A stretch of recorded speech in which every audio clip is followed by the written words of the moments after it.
Oke, kita membahas mengenai pengertian pekerjaan sosial dan sejarahnya. Ini yang mengantar kita dalam memahami lebih lanjut mengenai pekerjaan sosial. Pengertian pekerjaan sosial bisa dipahami sebagai suatu profesi yang mendorong perubahan sosial, memecahkan masalah dalam kaitannya dengan relasi kemanusiaan. Jadi ada kaitannya dengan relasi kemanusiaan, profesi pekerjaan sosial, memberdayakan dan membebaskan masyarakat supaya mencapai suatu kesejahteraan.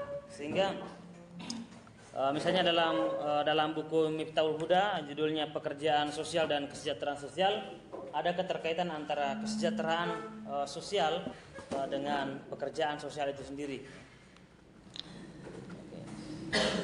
Ataukah pekerjaan sosial bisa dikatakan suatu penyelesaian masalah dengan basis problem masalah, ya. Jadi satu aktivitas yang dilakukan untuk menangani suatu persoalan tetapi tepat sasarannya, ya, yaitu berbasis pada masalahnya. Jadi bukan sekedar menangani sesuatu.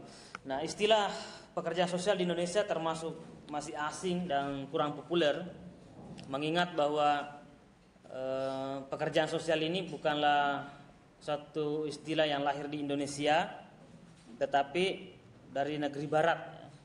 Jadi pada awalnya pekerjaan sosial ini itu lahir di barat, terutama di Amerika dan Inggris, itu yang mengawali. Kenapa kurang populer di Indonesia? Karena kurang tegasnya istilah ini dibanding dengan istilah-istilah yang lain, seperti misalnya profesi dokter kan jelas tempatnya di mana bekerja, kemudian profesi guru tempatnya di sekolah, ya. Profesi dokter tempatnya misalnya di rumah sakit. Nah, kalau pekerjaan sosial ini tidak jelas, ya. Tidak jelas jenis kelaminnya, makanya kurang dipakai, ya, atau kurang terkenal itu. Ataukah yang kedua, pekerjaan sosial itu kadang-kadang diidentikan sebagai satu hal yang sukarela, sehingga dianggap tidak profesional. Jadi kalau mendengar misalnya pekerjaan sosial, seolah-olah itu adalah pekerjaan yang sukarela. Nah, ini yang biasanya banyak ditinggalkan oleh terutama kalangan yang materialistik, yang individualis, yang tidak berjiwa sosialnya kurang misalnya, itu kadang-kadang sudah menghindari, meskipun istilah itu sudah banyak berubah, tetapi itu yang kadang-kadang melekat dalam diri seseorang bahwa ternyata pekerjaan sosial itu bicara tentang relawan itu dan lain-lainnya, itu sukarela. Kemudian perkembangannya di Indonesia juga masih termasuk baru, ya, sebagai negara yang sedang berkembang, masih relatif baru. Ada beberapa orang yang kadang-kadang menawarkan satu istilah lain dari pekerjaan sosial itu. Dia katakan, bagaimana kalau kita sepakati sebagai sosiawan atau sosiater gitu. Nah, itu juga masih kurang terdengar, masih lebih mending pekerjaan sosial, ya, daripada sosiawan, sosiater. Atau ada juga yang mengistilahkan pekerjaan kemanusiaan, gitu, ya, atau pekerja kemanusiaan.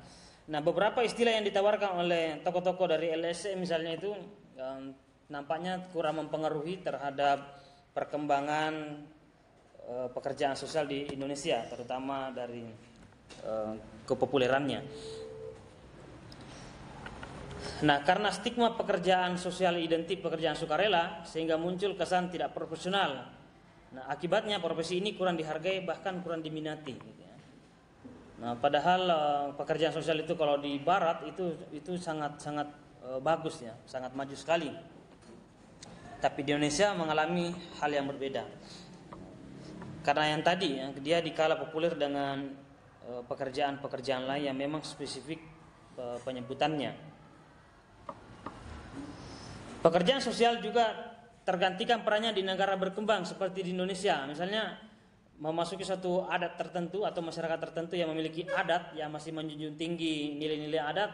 Kadang-kadang kalau ada permasalahan dalam masyarakat itu menggunakan tokoh adatnya untuk menyelesaikan persoalan, kepala adatnya misalnya, atau tokoh adatnya di situ yang dituahkan, itu yang biasa menyelesaikan persoalan. Nah, garapan ini kemudian diambil alih oleh tokoh adat tadi.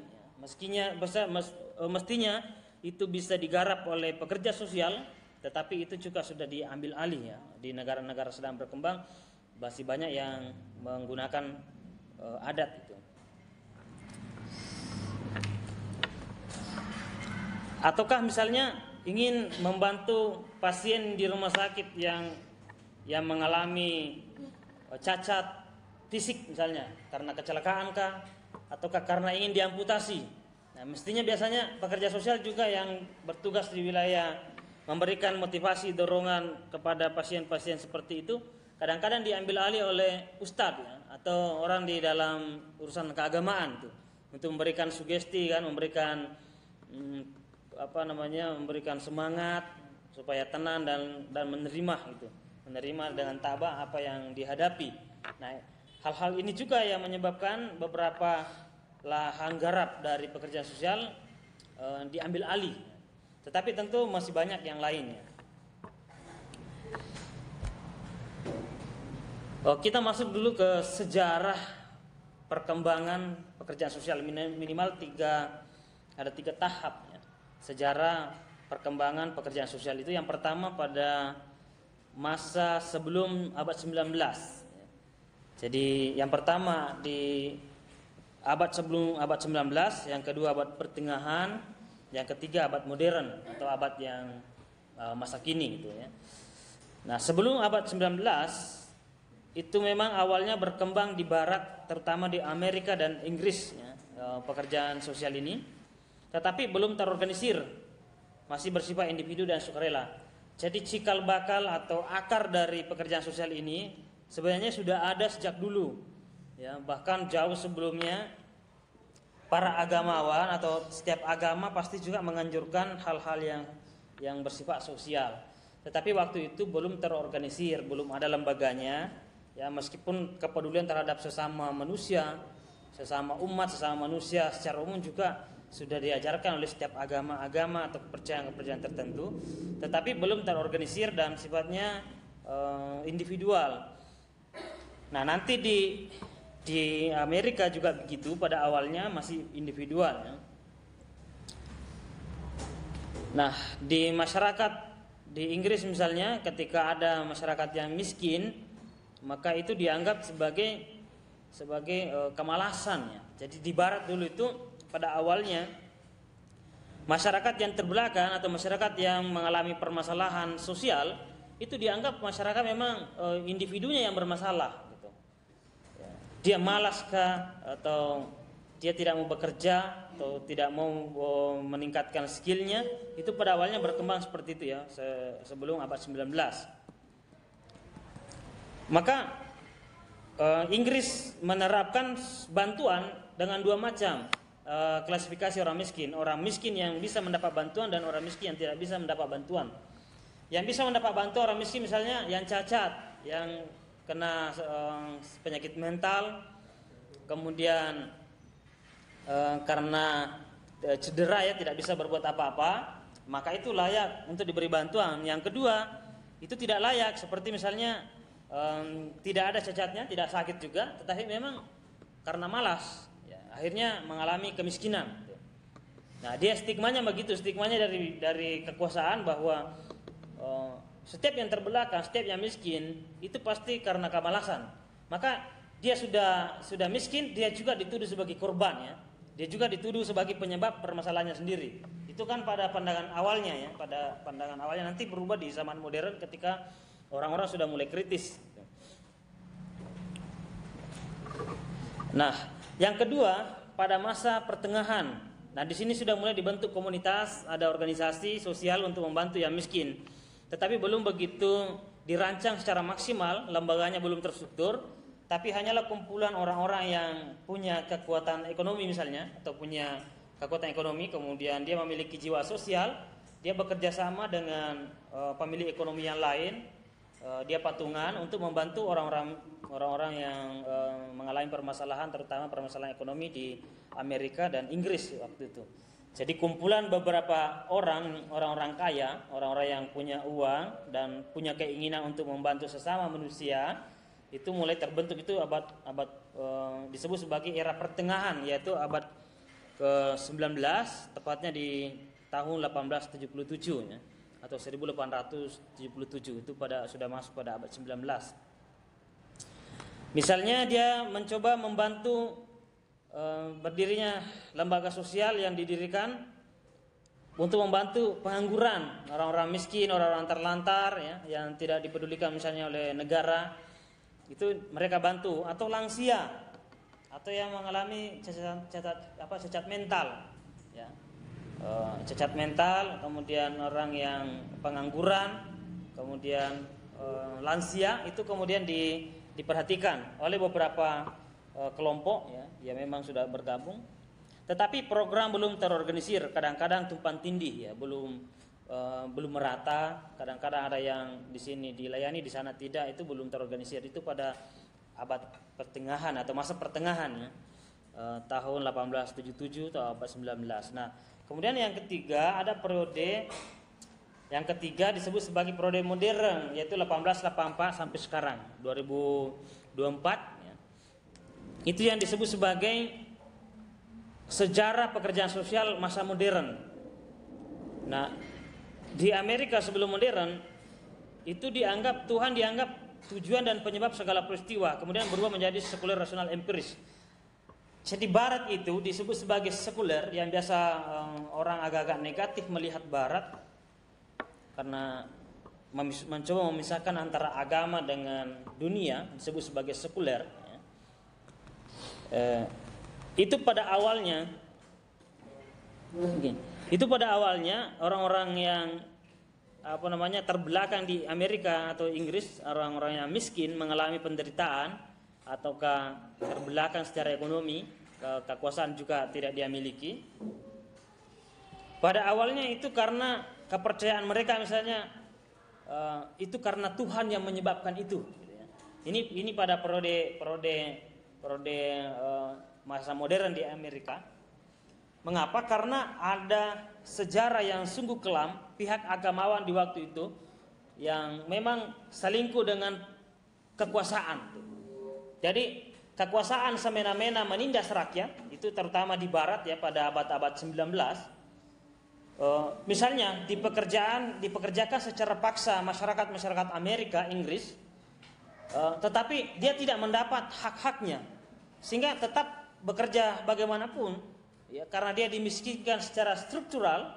Aturanlah yang membuat mereka miskin. Sebenarnya sama di Indonesia nantinya juga begitu. Di Indonesia misalnya para petani kita, para nelayan kita, para pekebun dan lain-lainnya, mereka itu bekerja terus. Para pedagang kaki lima itu bekerja dari subuh hari sampai sore hari, tetapi kesejahteraan belum dia miliki. Nah, bagi orang pekerjaan sosial modern melihat bahwa ada kesalahan di sini, bukan betul-betul bahwa orang malas itu menyebabkan kemiskinan, tetapi orang yang rajin pun itu bisa mengalami kemiskinan manakala struktur tidak sistem tidak berpihak kepada mereka. Ketika undang-undang dibuat oleh pemerintah tidak berpihak kepada rakyat kecil, maka disitulah kemiskinan tetap terlestarikan, meskipun orang bekerja terus. Siapa yang mengatakan bahwa tukang sayur yang mengayuh sepedanya di subuh hari jam 4:30 subuh, dia pulang ke rumahnya jam 3 sore, bahkan ada yang sampai maghrib, tetapi masih mengalami penderitaan pada ekonomi. Ekonominya belum baik. Kondisi anaknya yang sekolah, kadang-kadang harus ada yang putus sekolah untuk memberikan kesempatan pada adiknya. Nah, ini yang banyak terjadi. Para petani juga begitu.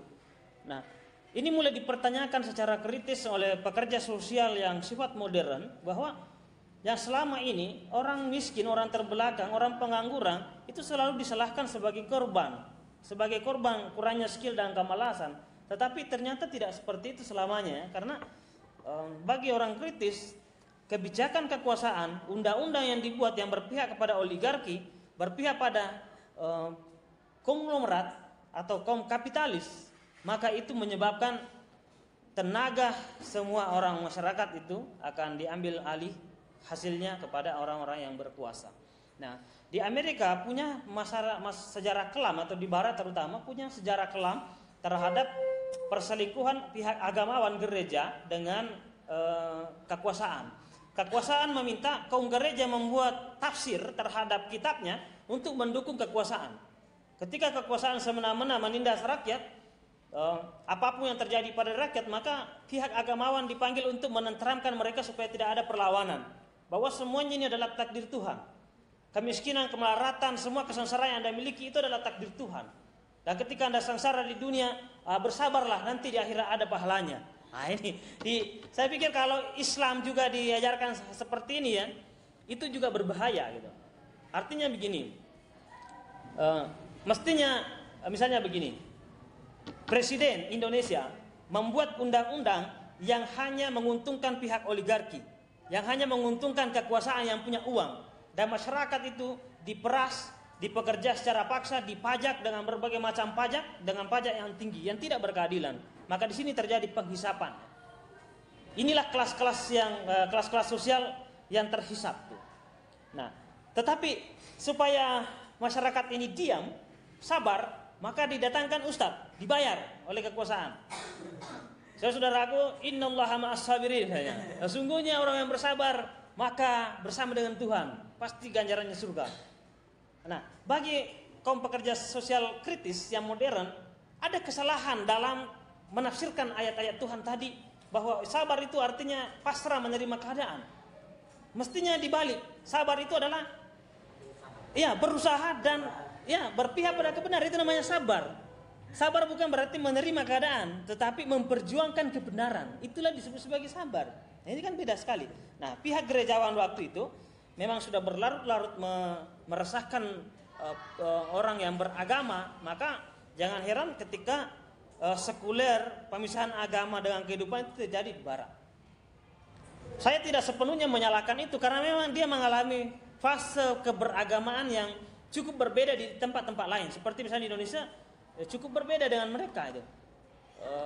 Meskipun beberapa juga lembaga agama di Indonesia, atau sudah ada beberapa oknum-oknum, misalnya dai ataukah ulama, disebut sebagai ulama di Indonesia, juga berpihak pada kekuasaan itu ya, kadang-kadang sebagai perpanjangan tangan dari kekuasaan. Tetapi itu tidak cukup ya, tidak cukup untuk mereda begitu masifnya atau begitu besarnya golongan-golongan lain yang memang punya kesadaran ya, punya kesadaran kepada kitab perjuangan Islam itu sendiri. Tapi di barat waktu itu, terutama di Amerika dan Inggris, dia mengalami suatu goncangan yang memang merugikan masyarakat waktu itu, karena apapun yang dikerjakan oleh kekuasaan itu pasti didukung oleh ulamanya atau pastornya ya, atau penguasa gerejanya itu, dan macam-macam yang dimunculkan. Nah, akhirnya mulailah ada orang ketidakpercayaannya terhadap agama gitu, karena agama disalahgunakan tafsirnya.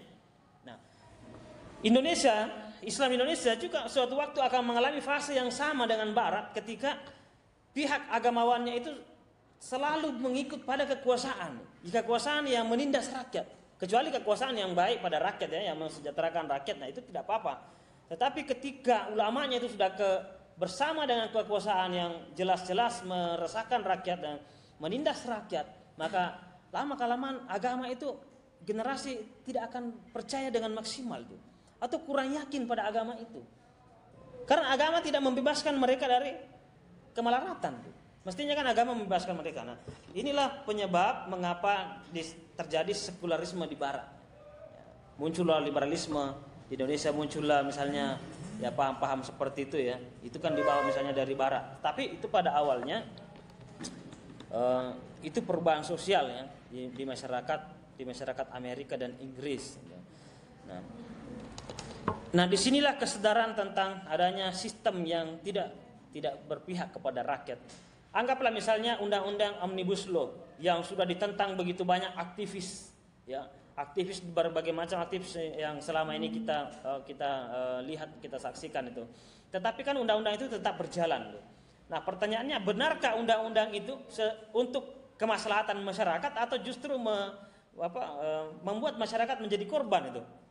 Ya, bukankah undang-undang itu menyebabkan misalnya hilangnya gaji kaum pekerja, gaji pensiunan misalnya kan, PNSK misalnya, ataukah orang di perusahaan yang dulunya menerima gaji pensiunan itu kan sekarang hilang itu.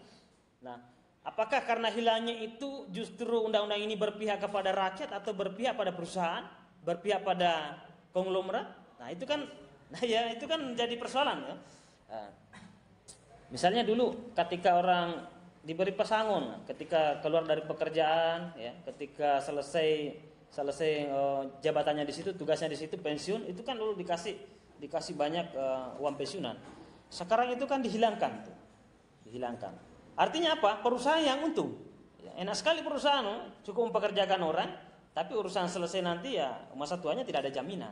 Ini kan berarti undang-undang ini berpihak kepada kekuasaan tuh, bukan kepada rakyat. Nah inilah yang mulai disadari oleh pekerja sosial ya, bahwa ada orang yang masyarakat yang dimiskinkan itu bukan karena faktor malas. Petani, siapa yang mengatakan petani kita malas? Bayangkan dari pagi hari, subuh hari, dia mengambil cangkulnya, kemudian dia menanam, habis menanam turun hujan deras, semua tanamannya itu hanyut, nunggu 2 minggu lagi, nanam lagi, hanyut lagi, itu kan? Kalau tidak hanyut karena persoalan hujan, itu mengalami kekeringan. Bukankah itu berarti bahwa tidak ada perairan yang bagus di situ? Lantas kemanakah negara kita selama ini? Uangnya kepada siapa uang negara itu? Mengapa setiap daerah tidak ada irigasi, tidak ada tempat penyimpanan air, supaya ketika mengalami kekeringan tetap orang bertani, berkebun karena ada air persediaan air yang bisa kita ambil, ataukah ketika turun hujan, air itu bisa kita alirkan ke suatu tempat di mana tempat itu menampung semua air hujan supaya tidak ada lagi kebanjiran. Nah, tapi kan uang negara kita, satu orang pun bisa dikorupsi 1 miliar, 2 miliar, 1 triliun gitu. Kalau itu dibuat waduk ya, dibuat irigasi, itu cukup. Ya, korupsi bank di Indonesia yang pernah menggegerkan dunia berapa? 6,7 triliun. Sekian triliun. Itu kalau uang korupsi itu dibawa ke beberapa daerah di Indonesia, dibuatkan irigasi, saya pikir masyarakat kita sangat sejahtera sekali. Tapi itu kan tidak. Ya, uang negara ini tidak berpihak kepada rakyat sendiri. Tapi Anda membayar pajak terus, orang tua Anda bayar pajak tiap tahun, motor Anda dibayar pajaknya, apapun dibayar, tanah Anda dibayar, semuanya dibayar. Padahal Anda yang memiliki sendiri, tapi dipajakin terus. Tapi pajak itu dikorupsi oleh pejabat. Bayangkan, siapa yang tidak sakit hati ya dengan seperti itu. Nah, supaya Anda tenang, dipanggillah pihak agamawan supaya menceramai Anda, gitu kan? Apapun yang terjadi ini adalah bencana, gitu kan? Memang sunnatullah, macam-macam tuh. Dimanipulasilah agama ini ya. Nah, ini yang jadi masalah ya di negeri kita. Di negeri Barat sudah mengalami itu dan jangan sampai terulang di negara-negara yang mayoritas Muslim. Gitu. Dan mari kita kritis ya memahami itu bahwa segala apa yang ketimpangan yang terjadi pada diri kita bukan karena Tuhanlah yang menyebabkan, karena ada sistem yang tidak adil di dalamnya yang perlu kita teriakkan, yang perlu kita perjuangkan. Karena kalau Anda membaca ayat suci Quran saja, Allah mengatakan innallaha la yughayyiru ma biqaumin hatta yughayyiru ma bi anfusihim. Allah sendiri mengatakan, aku tidak bisa merubah apa-apa gitu. Aku tidak bisa merubah apa-apa.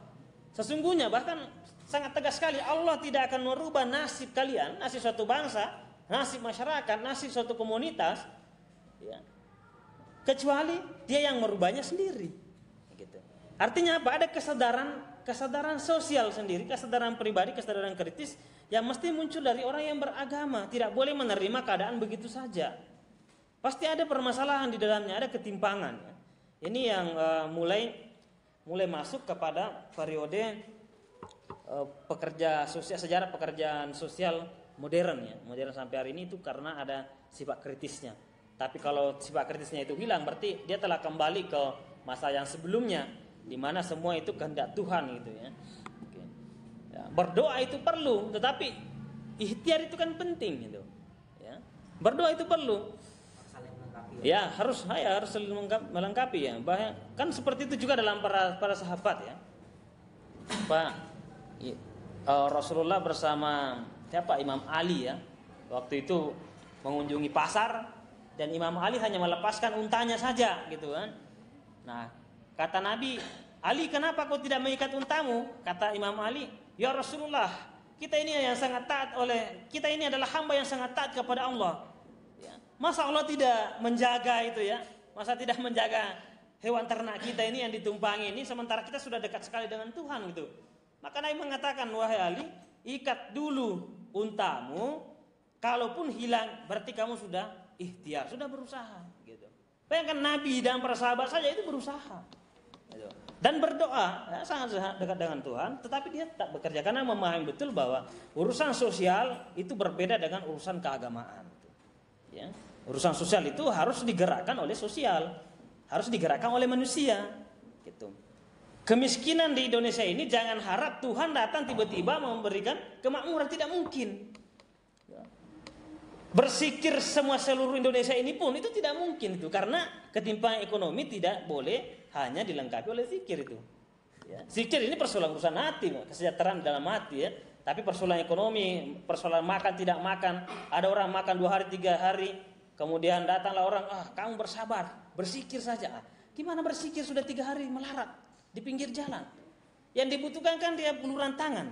Ya. Nah disinilah pekerjaan sosial dibutuhkan kehadirannya. Ya. Pekerjaan sosial dibutuhkan kehadirannya untuk memberikan edukasi kepada mereka. Nah yang rentan terhadap pengabaian hak-hak itu, terutama yang rentan terhadap pengabaian hak-hak adalah misalnya perempuan, orang lansia gitu kan, kemudian orang cacat, itu kadang-kadang hak-haknya diambil. Tapi pas zaman masa politik mereka pun disuruh mencoblos, orang gila pun disuruh mencoblos. Inilah Indonesia itu. Orang gila selama ini kurang diperhatikan, bahkan terlantar di mana-mana, padahal itu kan adalah kewajiban negara. Tapi pas ingin pencoblosan ditemui semua itu orang-orang gila supaya mencoblos. Itu kan masa. Inilah Indonesia yang sangat lucu ya, tidak pernah mengurusi orang gila, tapi pada saat pemilu disuruh mencoblos untuk memenangkan paslon tertentu. Oke.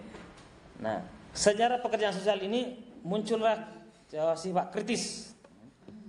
Kemudian dibuat advokasi sosial dan pelayanan sosial. Ya. Advokasi itu muncul karena kesadaran bahwa penyebab berbagai masalah sosial karena kebijakan sosial yang timpang.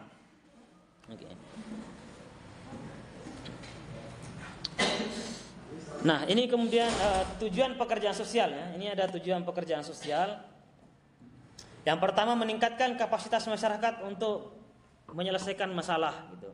Misalnya, ketika ada masyarakat yang seseorang atau kelompok yang menghadapi suatu permasalahan, maka dia diedukasi, membantu menemukan klien. Misalnya ada seorang punya masalah, ya, punya masalah pribadi, pekerja sosial ini datang kepada dia atau kepada mereka, menggali potensinya untuk menyelesaikan masalahnya. Nah di situ. Nah disinilah perannya para konselor misalnya. Konselor itu ataukah pendidik atau penyedia layanan. Misalnya ini punya masalah, bagi pekerjaan sosial dia melihat bahwa masalah yang dihadapi ini sebenarnya bisa dia tangani sendiri. Nah, tapi dia tidak mampu menemukan potensinya itu. Nah, pekerjaan sosial inilah yang menggali potensi itu supaya bisa menyelesaikan. Nah, itu tujuannya ya, itu tujuan pertama itu ya. Dia penyedia pelayanan atau meningkatkan kapasitas masyarakat, itu kan untuk menyelesaikan persoalannya. Kemudian yang kedua, menghubungkan klien dengan jaringan sumber daya yang dibutuhkan, seperti misalnya meningkatkan skillnya, wirausahanya kan. Selama ini dia ingin berwirausaha tapi tidak punya skill, ataukah dia ingin bertani tapi tidak punya skill juga, itu bisa dikembangkan ya, pemahaman itu. Ataukah dia nelayan ya, ingin dia dari masyarakat nelayan tapi tidak punya skill gitu, itu kan bisa dikembangkan. Ibaratnya orang menolong masyarakat seperti ini di pekerjaan sosial seperti ini, bukan hanya memberikan kail untuk memancing, tetapi juga menunjukkan kolamnya, kolam mana yang cocok untuk pancingan seperti ini. Nah, itu namanya betul-betul mengarahkan ya, mengedukasi pada mereka dan tata caranya. Kemudian tujuan pekerjaan sosial yang ketiga, meningkatkan kinerja lembaga sosial dalam pelayanan supaya efektif dan merata. Nah, itu mengapa ada pekerjaan sosial. Yang ketiga tujuannya adalah supaya merata ya, supaya merata pelayanan itu. Bagaimana supaya merata? Maka ada program, ada supervisor bisa juga koordinator, ada konsultan. Itu bisa dibentuk itu. Nah, itu disebut sebagai pekerjaan sosial yang modern ya, profesional, sudah terstruktur. Dulu sebelum terstruktur itu kalau ada orang yang membutuhkan tinggal dibantu saja ya, cuma patungan untuk bantu. Nah, sekarang tidak. Sekarang itu harus ada koordinatornya kan, ada supervisornya, kemudian ada koordinatornya, ada konsultannya. Itu penting semua itu ya. Nah, mengapa harus ada misalnya supervisor, koordinator, supaya kinerja pelayanan itu meningkat itu. Jadi setiap unit-unit itu di audit, diteliti gitu kan, tidak ada kayak menyimpang. Itu kan namanya modern ya. Kemudian ada komunikasi, kemudian koordinasi dengan sumber-sumber pelayanan kemanusiaan itu, yang lainnya. Oke, kemudian yang keempat, mendorong terciptanya keadilan sosial melalui pengembangan kebijakan sosial yang berpihak. Jadi tujuannya pekerjaan sosial ini adalah mendorong terjadinya keadilan sosial. Nah, inilah yang masih sangat dirindukan di negeri kita. Keadilan sosial dan keadilan ekonomi masih jauh dari harapan, meskipun itu adalah amanat dari undang-undang ya. Keadilan sosial ya, itu sudah amanat dari undang-undang kita sendiri ya, Pancasila gitu kan. Tetapi di Indonesia ini masih sangat jauh dari harapan mengenai keadilan ya. Baik itu keadilan sosial maupun keadilan ekonomi. Ketimpangan masih sangat banyak sekali ya. Itu adalah tanggung jawab generasi saat ini untuk memperbaiki masa depan ya. Kemudian yang terakhir mengenai tujuan pekerjaan sosial, yaitu memberdayakan kelompok yang rentan.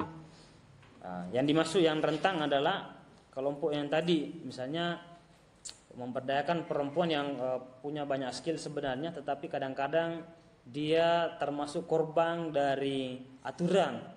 Ya, korban kadang-kadang kan dulu perempuan termarginalkan ya, termasuk salah satu ras yang terpinggirkan itu. Ya kan memang perubahannya begitu. Dulu dianggap kelas kedua ya. Sebelum perempuan disebut sebagai makhluk yang kedua atau kelas kedua dari laki-laki, dulu sebab perempuan itu hanya sebagai objek. Ya. Di masa jahiliyah juga begitu. Semua permasalahan di masa jahiliyah itu perempuan tidak dianggap sebagai manusia seperti umumnya, tetapi sebagai objek. Ya. Dia sebagai barang, dia dimiliki itu, dikuasai, itu kan? Dia diperbudak, budaknya ini mau diapapun bisa. Itu kan stigma Arab sampai sekarang masih ada yang begitu. Maka wajar ketika ada TKW kita dikirim ke sana itu mengalami permasalahan yang sangat banyak, itu kekerasan lah macam-macam, karena sejarah di bangsa Arab perempuan yang TKW itu disebut sebagai kelas yang sangat bawah sekali. Itu. Bahkan bisa dimiliki oleh tuannya gitu kan, budak misalnya. Nah, jangankan perempuan itu bisa menerima misalnya waris, itu tidak bisa dulu ya. Jangankan menerima waris, dia pun diwarisi. Dulu di masa sebelum Muhammad itu membebaskan perempuan dari belenggu ketidakadilan, ketika seorang ayah menikah lagi dengan istri yang masih muda, ya, cantik, tapi anaknya sudah besar ya, anaknya sudah gede, laki-laki misalnya. Nah, ibu tirinya ini masih cantik, masih 1 tahun 2 tahun menikah, bapaknya meninggal karena sudah tua misalnya. Itu anaknya bisa memperistri ibunya, ya, memperistri. Itulah namanya masa jahiliyah. Begitu perempuan tidak ada gunanya ya, maksudnya waktu itu tidak sebagai barang betul ya, barang milik itu, dipermainkan. Ataukah digauli oleh beberapa laki-laki, nanti ketika hamil dia memilih salah satunya, bayangkan ya, perempuan termarginalkan sekali. Nah, Islam hadir membebaskan perempuan bahwa laki-laki dan perempuan di mata Tuhan itu sama. Nah, bagaimana caranya? Nabi melakukan rekayasa perubahan sosial dengan menggunakan warisan sebagai alasan. Nabi punya kecerdasan. Begini caranya, ketika pembagian waris, laki-laki dapat 2, perempuan dapat 1. Bagi orang fikih, dia terjebak pada angkanya, jumlahnya. Tapi bagi pemikir-pemikir sosial, dia melihat sisi lainnya bahwa bukan persoalan 2 atau 3-nya atau 1-nya. Tetapi disinilah strategi Muhammad bagaimana mengangkat derajat perempuan yang dulunya diwarisi oleh anaknya, ya, dan sekarang naik ke kelas yang sebagai subjek penerima warisan. Nah, dulunya kan dia kelas objek, sekarang menjadi subjek. Nah, disinilah perempuan mulai diperhatikan di masa era kenabian dan era para sahabat, di mana dihapus strata yang perempuan diskriminasi itu sekarang di masa Nabi itu dihapuskan, perbudakan dihilangkan. Ya, artinya apa? Bahwa tidak ada lagi diskriminasi pada perempuan. Perempuan itu sangat mulia. Kemudian perempuan itu dari dulunya kelas kalau Fasur Rahman dari Barat, ya, dia pemikir Islam, profesor di Barat, terutama di Chicago. Itu kan dulu gurunya oleh Nurholis Majid dengan Syafi'i Ma'arif dan beberapa tokoh nasional di Indonesia, ya. Itu pernah diajar langsung oleh Profesor Fasur Rahman, salah satu guru besar Islam di Amerika, ya, di kampus Amerika.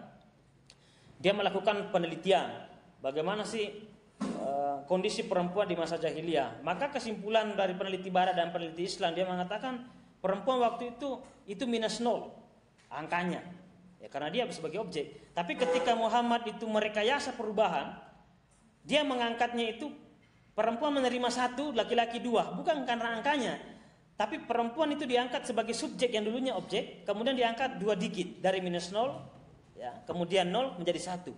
Itu diangkat, setidaknya sudah menjadi subjek, sama-sama menerima, ya. Nah, bagi pemikir kontemporer seperti misalnya Abdullah Said dari Australia, ya, guru besar dari Australia, guru besar Islam, dia mengatakan begini, persoalan pembagian warisan itu dikembalikan kepada yang berpihak, baik itu laki-laki atau perempuan. Ketika itu sudah rela, sudah ikhlas, sudah ingin membagi, misalnya justru perempuan, kamu ambil 2 saja, 2 bagian atau 3 bagian, aku 1 saja, itu tidak apa-apa. Nah, inilah cara memandang hukum Islam dari perspektif sosial dan perspektif fikih. Kalau fikih kan tidak boleh begitu.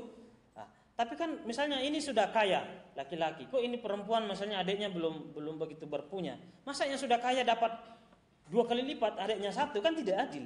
Nah, Islam ini kan agama keadilan. Nah, bagi pemikir kontemporer seperti Fasur Rahman, seperti Abdullah Said, dia katakan supaya adil, yang perempuan ini bisa dapat 3 kali lipat daripada yang laki-laki. Selama itu dimusyawarahkan, ya kan, apalagi kakaknya ikhlas, ya nggak apa-apa deh, kan saya sudah pakai banyak, misalnya kamu ambil ini harta dari orang tua, aku malah tidak mau mengurus itu. Nah, itu kan bagus itu. Saya salah satu orang yang karena berpihak pada kajian-kajian seperti ini, sampai sekarang saya tidak pernah mengurusi harta orang tua gitu, dan tidak mau memikirkan itu harta orang tua. Ya. Di saat banyak orang yang sengketa, bunuh-bunuhan hanya karena yang menginginkan harta orang tuanya, itu kan kasihan sekali itu dalam hidupnya.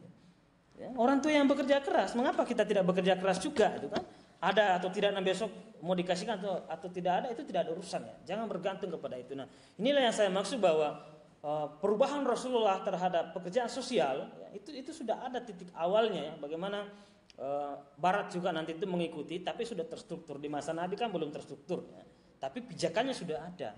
Sudah banyak sekali yang dilakukan reformasi Nabi terhadap perubahan sosial yang lebih baik, gitu, ya. Menghilangkan perbudakan, penghisapan, tidak boleh ada orang yang dihisap tenaganya. Bahkan di dalam hadis Nabi, haram hukumnya membayar para pekerja ketika keringatnya sudah kering. Itu bayangkan begitu Nabi memperhatikan, ya, tidak boleh ada pekerjaan paksa, tidak boleh ada orang yang dihisap, ya, tidak boleh ada penghisapan, ya. Tapi apa yang terjadi di era kapitalisme? Ya, Anda dipekerjakan gitu maksimal, tapi gajinya kurang, bahkan ada yang tidak digaji, ya, apalagi di waktu pekerja paksa, ya, itu kan tidak digaji, bahkan makan pun seadanya. Nah, di masa Nabi itu memang perubahan sosial ekonomi itu sudah luar biasa cara merubahnya, bahwa ketika engkau mempekerjakan seseorang, jangan sampai kau membayarnya, bayarlah sebelum keringatnya hilang, gitu. Itu kan sangat menarik sekali, ya, dalam teori ekonomi. Bagaimana melihat cara Nabi mengeluarkan, ya, kezaliman, tidak ada kesewenang-wenangan, gitu, ya. Nah, di Barat itu baru mulai muncul, ada namanya gender, kan, ada kesadaran gender, gitu. Tetapi saat ini negara-negara maju itu banyak yang lebih berkembang loh memikirkan perempuan. Ada beberapa negara maju bahkan perempuan yang mulai hamil saja sampai anaknya beberapa tahun itu baru boleh masuk kerja. Ya, itu sangat-sangat diperhatikan sekali. tapi gajinya tetap jalan. Misalnya ada perempuan yang bekerja di perusahaan atau di tempat tertentu, di kantoran, mulai dari dia hamil itu sudah dijamin oleh negara. Gitu. Nah di Indonesia kan tidak. Baru satu bulan menjelang kelahiran atau 1 minggu menjelang kelahiran itu masih masuk kerja. Ya, betul-betul perempuan tidak diperhitungkan di Indonesia itu. Ya. Baru beberapa 1 bulan, ya, 2 bulan setelah melahirkan, cutinya hilang, masuk lagi bekerja. Padahal anaknya masih memerlukan ibunya. Nah inilah yang belum digagas secara maksimal, bahwa perempuan itu di mana-mana, terutama di Indonesia masih banyak yang menyebabkan ketidakadilan pada perempuan. Kadang-kadang gaji laki-laki kan lebih banyak daripada perempuan juga, itu kan suatu diskriminasi. Nah ini yang kemudian disadari oleh pekerjaan sosial, adanya penyadaran kepada mereka, terutama yang rentan terhadap pengabaian hak-haknya, seperti tadi ya. Cacat mental ya, seperti tadi orang-orang lansia kadang-kadang haknya terlantar tuh. Oke, itu yang menjadi tambahan saja pada pertemuan ini mengenai pekerjaan sosial. Nanti